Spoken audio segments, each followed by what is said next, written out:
Kelthar stood at the viewing window of his diplomatic vessel, looking out at the vast expanse of stars. His four-fingered hand rested against the cool glass as he watched the distant lights of the Galactic Council headquarters grow smaller. After 20 years as the chief diplomat for the Astrian Confederation, he still found the sight breathtaking. "Ambassador, we're ready to review the Orion Accords data before the presentation," said his assistant Mira from behind him. Kelthar turned, his tall, slender frame casting a long shadow across the ship's polished floor. The silvery skin on his face crinkled as he smiled. Of course, the Council will want every detail perfect. The Orion Accords had been his life's work. 3 warring species, fighting for centuries over resource-rich planets, finally brought to peace through years of careful negotiation. It was considered impossible by most, but Kelthar had succeeded where many had failed. In his private office, Kelthar reviewed the final documents while Mira sorted through the data crystals containing supporting evidence. His ship, the diplomatic Envoy, was the finest vessel the Astrian people had ever built for their representatives. It served as both transportation and home during his long journeys across the galaxy.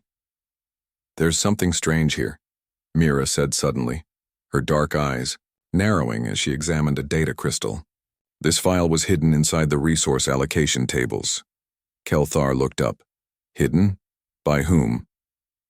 "I'm not sure, but it was meant to be secret." Mira inserted the crystal into the reader. The holographic display flickered to life, showing shipping, routes, and cargo manifests. Kelthar leaned forward, his eyes scanning the information. As he read, his expression changed from curiosity to concern, then to horror. "This can't be right," he whispered. The document showed clearly that several high-ranking Galactic Council members, including 3 from his own species, had been secretly taking rare minerals from worlds under protection status. Worse, they had been selling these resources to fund private armies in the outer regions, bypassing all galactic laws. "We need to verify this," Kelthar said, his voice steady despite his shock. "If this is true, it undermines everything the Council stands for." Over the next 3 days, Kelthar and Mira worked tirelessly, tracking the evidence, following money trails across dozens of systems. Each new discovery made the situation more troubling. The corruption went deeper than they had first thought, involving officials from 7 different species. "We have enough proof," Kelthar said finally, looking at the organized evidence before them. "I must bring this to the Council immediately." Mira looked worried. "These are powerful people, Ambassador.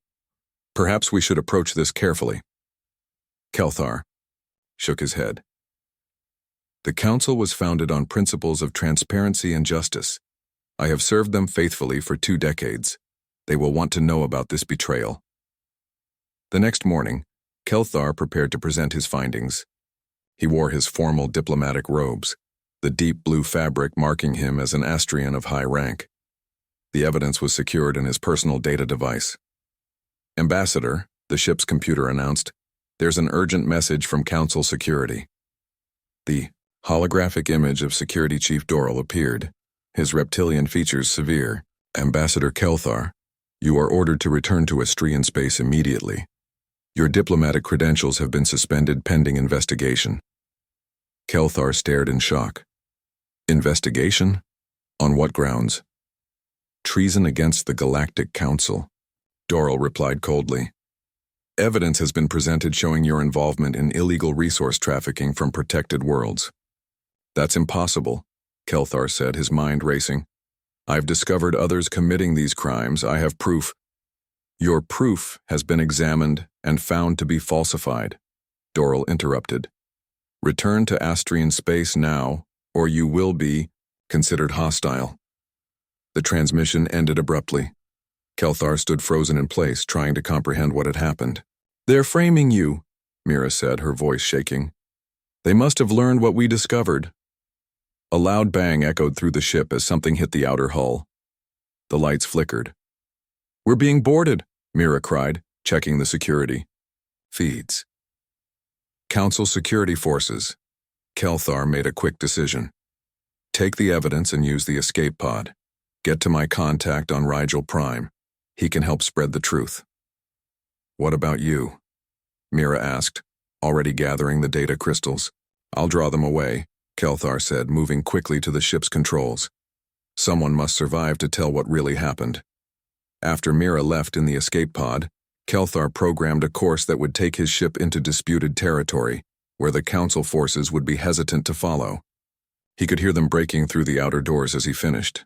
When the security team burst onto the bridge, weapons ready, Kelthar stood calmly waiting. Ambassador Kelthar, you are under arrest, said the lead officer, a bulky Krell with gray armor. On false charges, Kelthar replied. You serve corrupt masters.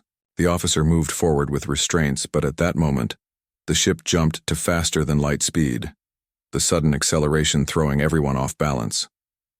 In the confusion, Kelthar disabled 2 guards and escaped through the emergency access tunnel. For 3 days, Kelthar played a dangerous game of hide-and-seek on his own vessel. He sabotaged systems, created diversions, and managed to stay 1 step ahead of his pursuers. Meanwhile, news spread throughout the galaxy about his alleged crimes. His image appeared on every communication channel. His once respected name now, associated with the very corruption he had tried to expose. On the 4th day, Kelthar knew his time was running out. The security forces had sealed off all sections of the ship except the engine room where he was hiding. His food was gone, and he had no way to contact anyone who might still believe in him. When the security team began cutting through the final door, Kelthar made a desperate move.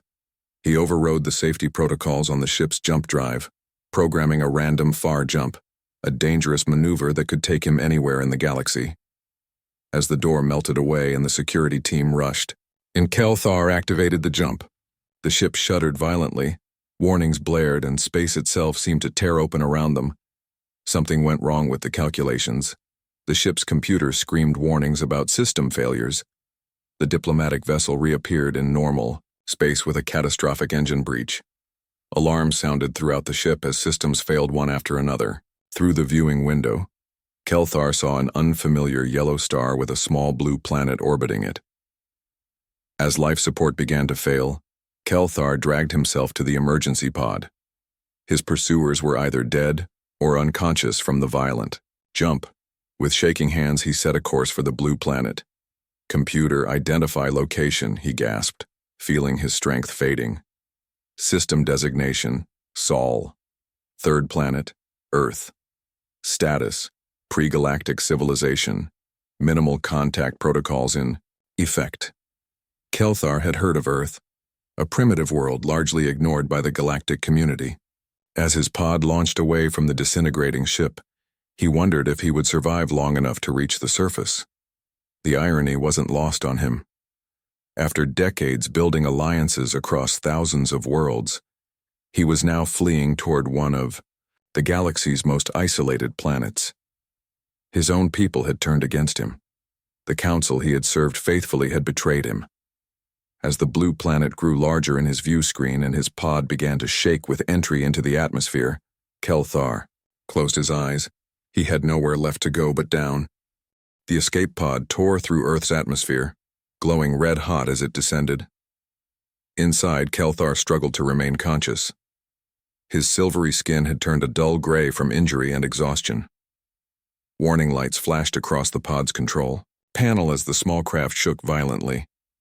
Emergency landing protocols engaged, the pod's computer announced in the musical language of the Estrians. Warning, life support systems failing. Environmental containment compromised. Kelthar knew what that meant.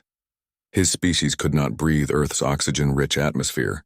Without his environmental suit, the air would burn his lungs within minutes. The pod crashed through the canopy of tall trees, snapping branches and sending birds scattering into the night sky. It hit the ground with such force that Kelthar was thrown against the restraints, cracking 2 of his 4 ribs. The main cabin skidded across the forest floor, leaving a long trail of disturbed earth and broken vegetation before coming to rest in a small clearing. 5 miles away, Frank Matthews sat on the porch of his cabin, sipping coffee and watching the stars. At 62, the retired Air Force mechanic enjoyed the quiet life away from people. His nearest neighbor was 3 miles down the road, which suited him fine. when a streak of light cut across the night sky and disappeared behind the tree line. Frank sat up straight. The light was followed by a distant boom that echoed through the valley. "That ain't no shooting star," he muttered to himself, setting down his coffee mug. Frank debated what to do. The smart thing would be to call someone, the police maybe, or the Air Force base where he used to work. Instead, he went inside and grabbed his flashlight, first aid kit, and hunting rifle. Years in the military had taught him to be prepared for anything. He drove his old pickup truck down the dirt road as far as he could, then continued on foot, following the direction where he had seen the light disappear. The forest was quiet except for the occasional hoot of an owl. The beam of his flashlight cut through the darkness, revealing nothing unusual, until he noticed broken branches high in the trees. Frank followed the trail of destruction, and soon found himself standing before the crashed pod. Steam hissed from ruptured cooling systems and small fires flickered where hot metal had ignited dry leaves. The craft was unlike anything Frank had ever seen, even during his years working on experimental aircraft. "Hello?" he called out, approaching cautiously, rifle ready. "Anyone alive in there?" Inside the pod, Kelthar heard the unfamiliar voice. His translator device, built into the collar of his damaged suit, attempted to process the language. He knew he had little time left. The crash had cracked his environmental suit in several places, and Earth's atmosphere was already seeping in. With painful movements, Kelthar forced open the pod's hatch. As it swung upward, he saw a human male standing a few yards away, pointing some kind of primitive weapon at him. Frank nearly dropped his rifle at the sight of the alien. He was about 7 feet tall, with silvery skin that seemed to reflect the flashlight's beam. The creature had no hair, large almond-shaped eyes that were entirely black, and a slender build that made it look almost fragile. It wore what looked like a spacesuit, but the material was torn in several places. "Don't shoot," the alien said, the words sounding strangely accented but understandable. "Help. Please." Before Frank could respond, the alien collapsed half out of the pod, gasping for breath. Frank noticed how the creature's skin began to blister where it was exposed to the air. Despite his fear, Frank moved forward. The alien was clearly in distress, possibly dying. Whatever it was, whatever planet it came from, it needed help. "Hang on there, buddy," Frank said, setting down his rifle and approaching the pod. "Let me see what I can do." Kelthar was barely conscious as the human approached. He tried to speak again, to explain about his need for a sealed environment with the right atmospheric mix. But his translator was malfunctioning, and his throat burned with every breath. Frank saw the problem. The alien couldn't breathe Earth's air. Making a quick decision, he pulled off his jacket and wrapped it around the alien's head, creating a temporary barrier. Then, with strength born of adrenaline, he lifted the surprisingly light body from the pod. "I'm getting you somewhere safe," Frank said, though he wasn't sure the alien could understand him. "My cabin's not far, just hang on." The journey back to the truck seemed endless. Frank stumbled several times under his burden but kept going. Once at the vehicle, he laid the alien in the truck bed, covered it with a tarp, and drove as fast as he dared over the rough road. At the cabin, Frank faced a new problem. How could he create a safe space for a being that couldn't breathe Earth's atmosphere? He remembered the large plastic sheeting he had bought to cover his woodpile for winter, and he still had some oxygen tanks from when his wife was ill before she passed. Working quickly, Frank sealed off a corner of his living room using the plastic sheeting and duct tape. He placed the alien inside this makeshift tent and set up one of the oxygen tanks with a regulator. "I don't know what you breathe," Frank told the unconscious alien, "but maybe this will help until we figure something out." Throughout the night, Frank watched over his unexpected guest. The alien's breathing stabilized somewhat in the sealed environment, but it remained unconscious. The blisters on its exposed skin slowly receded. In the early morning hours, Kelthar opened his eyes to find himself in a strange enclosure. His vision was blurry, his throat raw, but he was alive. Outside the clear plastic walls, he could see a human watching him with concern. "You're awake," Frank said, noticing the alien's open eyes. "That's good. I wasn't sure if you were going to make it," Kelthar reached for his damaged translator collar and adjusted some controls. When he spoke again, his words were clearer. "Thank you for saving me," he said weakly. "My name is Kelthar. Was a diplomat of the Astrian Confederation." Frank nodded slowly, still processing the reality of talking to an actual alien. "I'm Frank Matthews, former Air Force mechanic. This is Earth, though I guess you already know that." "Earth," Kelthar repeated. "Yes. A planet considered too primitive for formal contact by the Galactic Council." He paused, looking around at the simple cabin. "Though perhaps they underestimated your people." Frank smiled slightly. "Yeah, we get that a lot." He gestured to the plastic tent. "This setup won't last. What do you need to survive here?"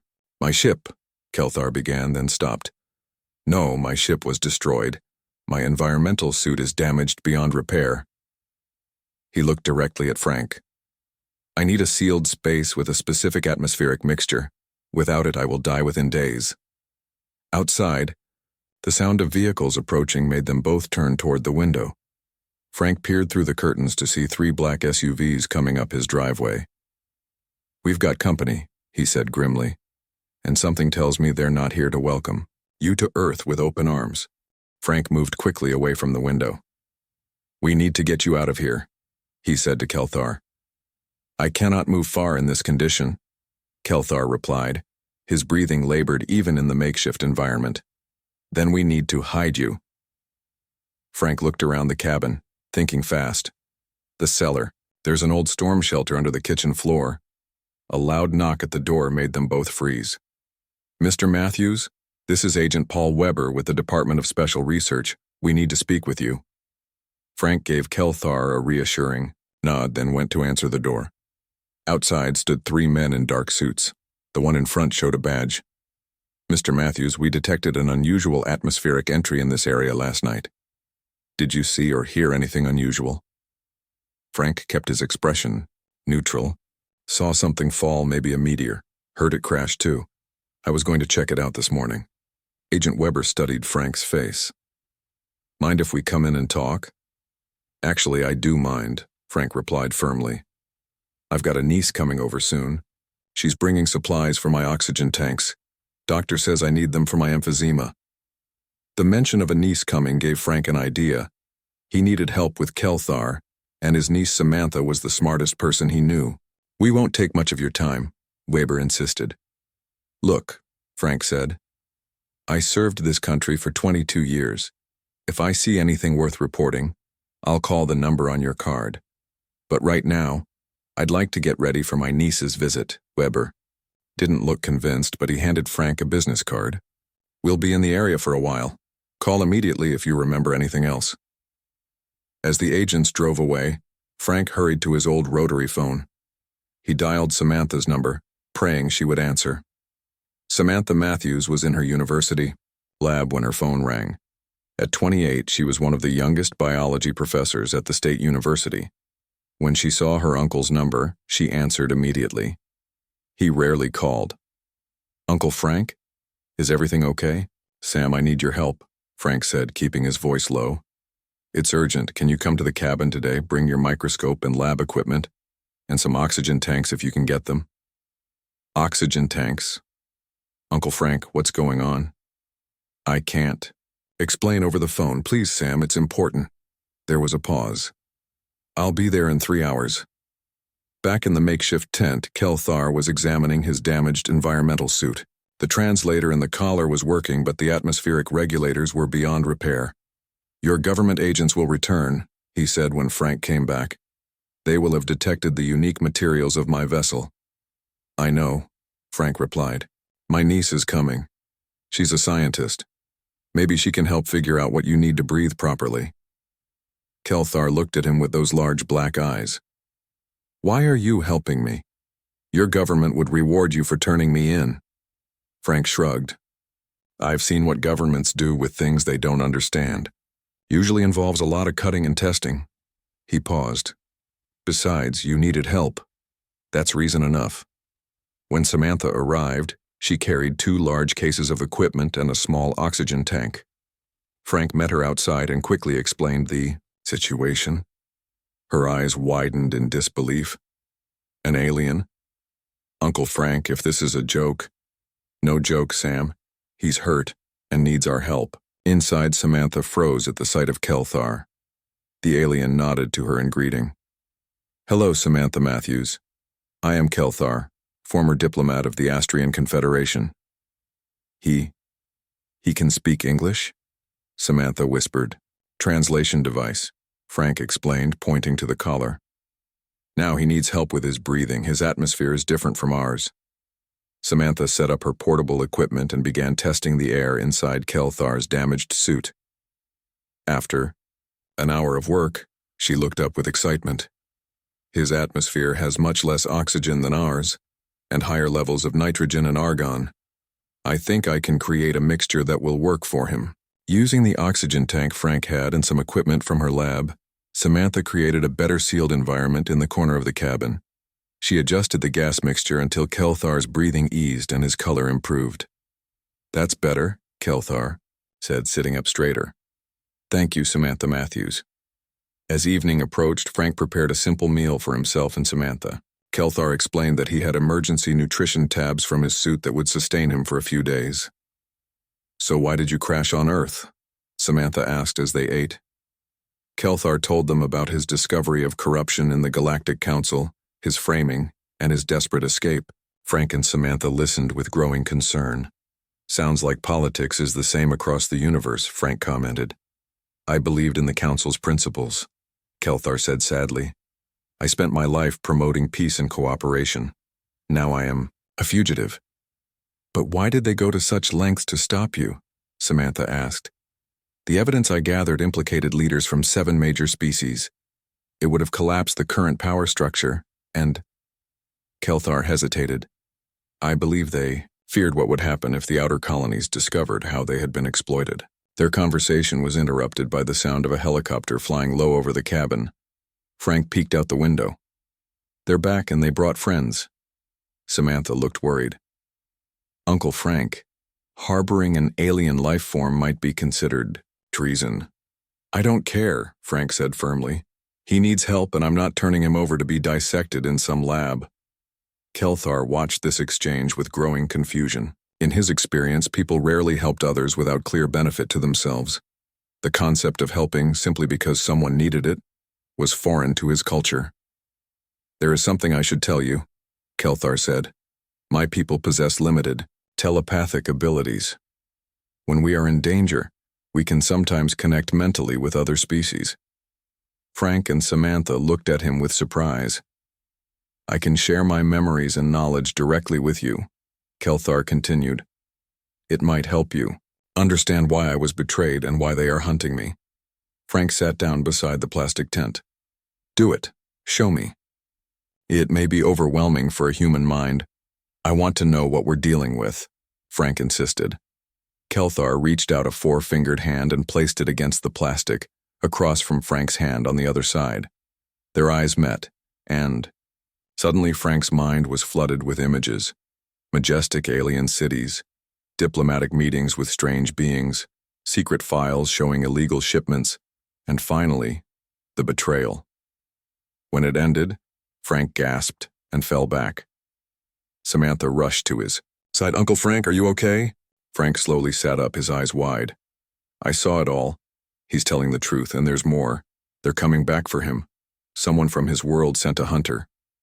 Kelthar nodded grimly. If they have tracked my pod to Earth, others will follow. We must move quickly.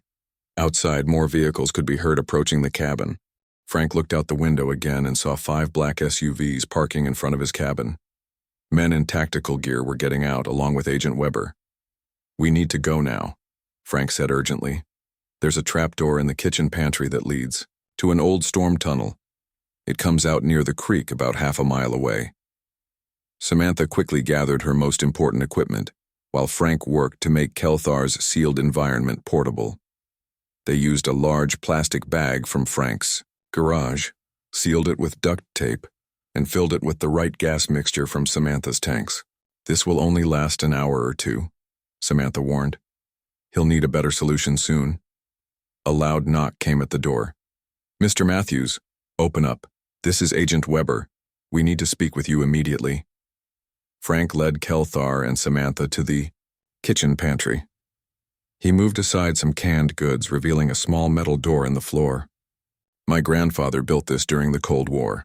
Never thought I'd actually use it." They helped Kelthar into the tunnel just as the front door burst open. Agents rushed in, guns drawn. Frank closed the trapdoor and covered it with a rug and some boxes just before agents entered the kitchen. "Mr. Matthews," Agent Weber said coldly, "you lied to us. Where's the alien?" Frank tried to look confused. "Alien? What are you talking about?" Weber nodded to his men, who began searching the cabin. "We found the crash site. We know something survived and came this way. Satellite imagery shows you were there last night." While Frank tried to stall the agents, Samantha led Kelthar through the narrow tunnel. The alien had to crouch low, and his makeshift breathing apparatus made soft hissing sounds with each breath. The tunnel was dark except for the beam from Samantha's small flashlight. "Your uncle shows remarkable courage," Kelthar said quietly. "On my world, few would risk themselves for a stranger." "He's always been like that," Samantha replied. "He sees someone in trouble, he helps, no questions asked." They reached the end of the tunnel, emerging into a small concrete room with another door. This one opened to reveal a wooded area near a small creek. The evening air was cool, and the sound of running water helped mask their footsteps. "We need to find shelter," Samantha said, looking at Kelthar's portable air supply. "That won't last much longer." "There is something else," Kelthar said, his voice becoming strained. "My people can sense when others of our kind are near. Someone has arrived on your planet. Someone hunting me." Miles above Earth, a sleek craft entered the atmosphere without detection. Its hull absorbed radar signals, making it invisible to Earth's primitive tracking systems. Inside, Commander Vexnar studied the data on his screen. His angular face, marked with ceremonial scars, showed no emotion as he located the energy signature of Kelthar's crashed pod. "He survived," Vexnar said to the 3 mercenaries who formed his team. "The Council wants no witnesses. Find him and eliminate anyone who has had contact with him." Back at the cabin, Frank was having a hard time convincing Agent Weber that he knew nothing about an alien visitor. The agents had found the plastic tent and the equipment Samantha had left behind. "You're in serious trouble, Mr. Matthews," Weber said. "Harboring a non-terrestrial entity is a federal offense. If you cooperate now, things will go easier for you." Before Frank could respond, one of the other agents rushed in. "Sir, we're picking up another atmospheric entry. Something big just came through about 50 miles south." Weber's face paled. "Get the containment team here now and put out an alert for the Matthews woman." He turned back to Frank. "Your niece's car is still here. Where did she go?" Frank remained silent, earning himself a rough shove into a chair. Weber leaned close. "Listen to me. You have no idea what you're dealing with. This isn't some friendly alien like in the movies. These beings are dangerous. Seems to me the only dangerous beings I've met today are wearing your uniform," Frank replied evenly. In the woods, Samantha and Kelthar had reached an old hunting cabin that belonged to one of Frank's friends. It was simple, just one room with a bed and a wood stove, but it was isolated and had a generator for electricity. "I can set up a better containment area here," Samantha said, opening the door with the key her uncle had given her for emergencies. "But we need more supplies." Kelthar's breathing was becoming labored again. The portable system was failing, faster than expected. "There is technology in my crashed pod that could help," he said. "A small device that regulates atmospheric conditions. If it survived." "The agents will have the crash site surrounded," Samantha pointed out. "Yes, but they do not know what they are looking for." "I could guide someone," Samantha thought for a moment. "I have a friend who might help, Lisa Hoffman.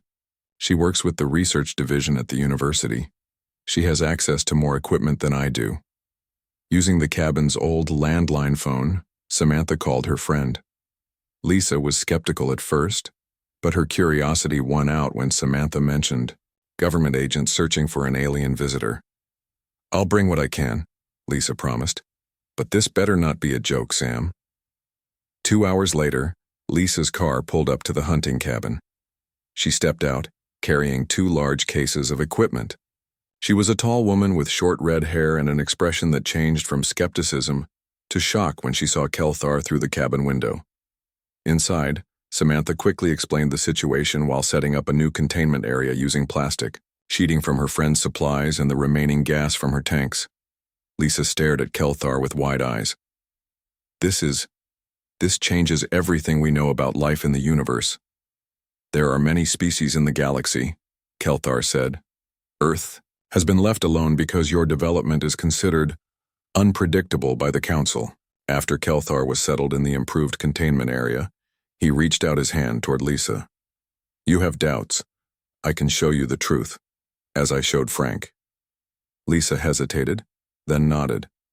Kelthar's fingers touched the plastic near her hand, and suddenly her mind was filled with images and memories of worlds beyond Earth. When the connection ended, she gasped. They're afraid of us, she whispered. Not because we're dangerous, but because we're different. We value things they don't understand. Like helping strangers without expecting payment, Kelthar agreed. Their conversation was interrupted by the sound of a helicopter passing overhead. Through the trees, they could see its searchlight sweeping the forest. They're expanding the search, Samantha said worriedly. It's not just your government we need to worry about, Kelthar warned. Vexnar has arrived. He is a hunter, one of the best. He will find me unless we can get to a place where I can send a message to my allies in the Confederation. How? Lisa asked. What kind of technology do you need? A communication array powerful enough to reach orbit. Your satellite dishes might work if modified correctly. Lisa's eyes lit up. I know someone who might help with that. Greg Peters, a former NASA engineer. He works in our physics department now. As they made plans, the helicopter made another pass, lower this time. Samantha peered out the window and froze. That's not a government helicopter, she said slowly. The markings are different. Kelthar's expression became grim. It's Vexnar. He's found me. Everyone in the cabin froze as the strange helicopter hovered overhead. Its searchlight swept through the trees, coming dangerously close to the cabin windows. Turn off all lights, Kelthar whispered urgently. Vexnar has thermal sensors, but this old building's heat signature might mask ours. Samantha quickly shut off the generator while Lisa covered the windows with emergency blankets from her supplies. They huddled in silence as the helicopter lingered for what seemed like hours, but was actually only minutes before moving on. That was too close, Samantha said, her voice shaking. We need to contact your friend Greg and figure out how to get you to a satellite dish. First, we need to help Frank, Lisa reminded them. The government agents still have him. Kelthar nodded slowly. I believe I can help with that. My people can create a telepathic link with those we've already connected, with even at a distance. While Kelthar attempted to reach Frank telepathically, Lisa called Greg Peters. The former NASA engineer was skeptical at first, but his curiosity won out. There's an old radio astronomy facility about 30 miles from here, Greg told Lisa, over the phone. It's mostly abandoned now, but the equipment still works. I've been using it for some personal research. If what you're saying is true, we could use the main dish to send a signal. At the cabin, Frank sat alone in his living room, now under house arrest. 2 agents stood guard outside while Agent Weber had gone to coordinate the search efforts. Frank was trying to figure out a way to escape when he felt a strange sensation in his mind. Frank Matthews. Kelthar's voice seemed to speak directly inside his head. Can you hear me? Startled, Frank looked around the empty room before realizing what was happening. I hear you, he thought back. How is this possible? Our earlier connection created a bond. Listen carefully. Your government agents are not the only ones searching for me. A hunter named Vexnar has arrived from my world. He is far more dangerous with technology beyond anything your people have seen. Frank processed this information. What do you need me to do? We have found a way to send a message to my allies, but we need to reach a radio astronomy facility. Can you escape and meet us there? Frank glanced out the window at the agents guarding his cabin. I'll find a way. When the telepathic connection ended, Frank went to work. He still had his military training, and more importantly, he knew every inch of his property. There was another exit from the storm tunnel that the agents hadn't found, a maintenance access that opened inside his tool shed. At the hunting cabin, Greg Peters arrived with a van full of equipment. He was a tall, thin man with wild gray hair and intense eyes that widened considerably when he saw Kelthar. "Extraordinary," he whispered, staring at the alien. "Simply extraordinary." "We don't have much time," Samantha reminded him. "Can you help us modify the satellite dish to send Kelthar's message?" Greg nodded, still staring. Yes, I brought some equipment that might help, but we'll need to move quickly." They loaded Kelthar's portable containment unit into Greg's van, along with the equipment they would need. The drive to the radio astronomy facility was tense, with everyone watching for signs of pursuit. The facility sat on a hilltop surrounded by trees. Its main feature was a massive satellite dish aimed at the stars. The buildings were old and partially abandoned, but Greg had maintained access through his university connections. "The main controls still work," Greg explained as they entered the control room. "We'll need to modify the transmission frequency to match what you need."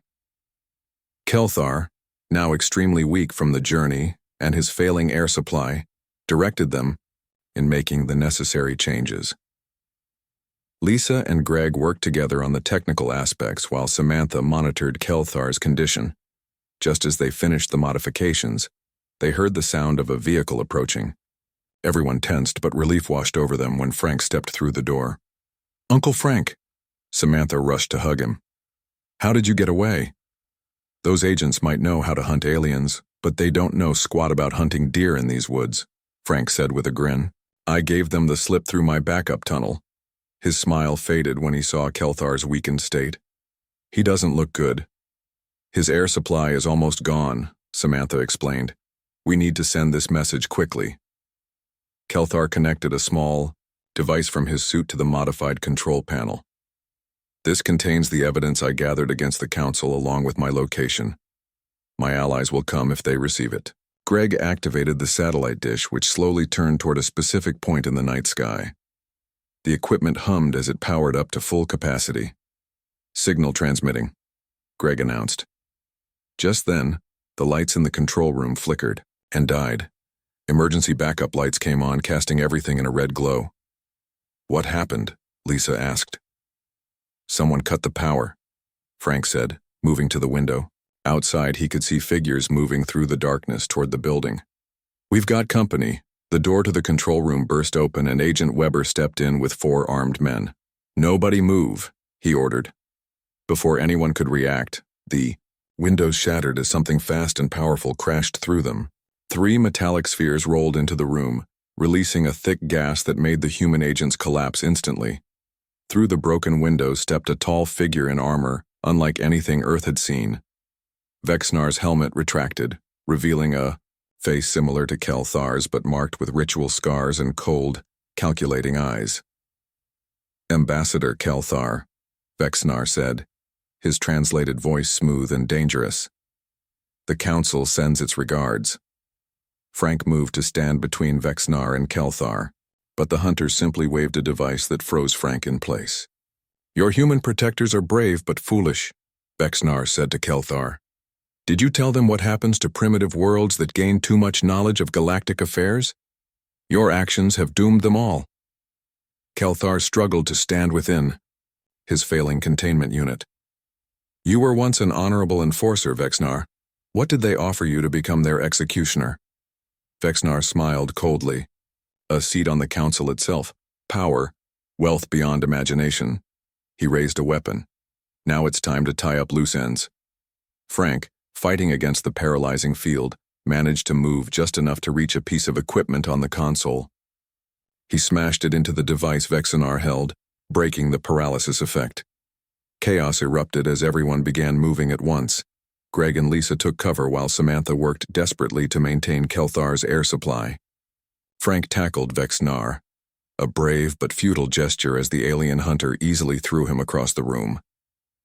As Vexnar raised his weapon again, A bright light suddenly flooded through the broken windows. A deep humming sound filled the air, and the building itself seemed to vibrate. "No," Vexnar whispered, looking up. "Impossible. There wasn't enough time." Outside, a massive ship descended from the clouds, its lights illuminating the entire facility. Smaller craft detached from it, surrounding the building. The wall of the control room dissolved, revealing 6 tall figures in ceremonial armor. Unlike Vexnar, they projected an aura of dignity and purpose. "By authority of the Galactic Congress, all hostilities will cease," announced their leader. Kelthar looked up weakly. "The message, they received it." "Yes, Ambassador," the leader said, approaching Kelthar while other members of the team secured Vexnar. "Your evidence has triggered a complete restructuring of the Council. The corrupt officials have been removed. We came as soon as we received your transmission." Frank pushed himself to his feet, staring in wonder at the new arrivals. "You're the good guys, I take it?" The leader turned to Frank. "Thanks to you and your companions, Ambassador Kelthar survived to expose a conspiracy that threatened galactic peace. Humanity has proven itself worthy of notice." Medical officers moved forward to place Kelthar in a proper containment unit. His color immediately improved as he breathed properly for the first time in days. "What happens now?" Samantha asked. Kelthar reached out his hand toward Frank, who stepped forward to take it. "Now everything changes. Earth will no longer be ignored. Your compassion, your willingness to help others without calculation of benefit, these are rare qualities in the galaxy.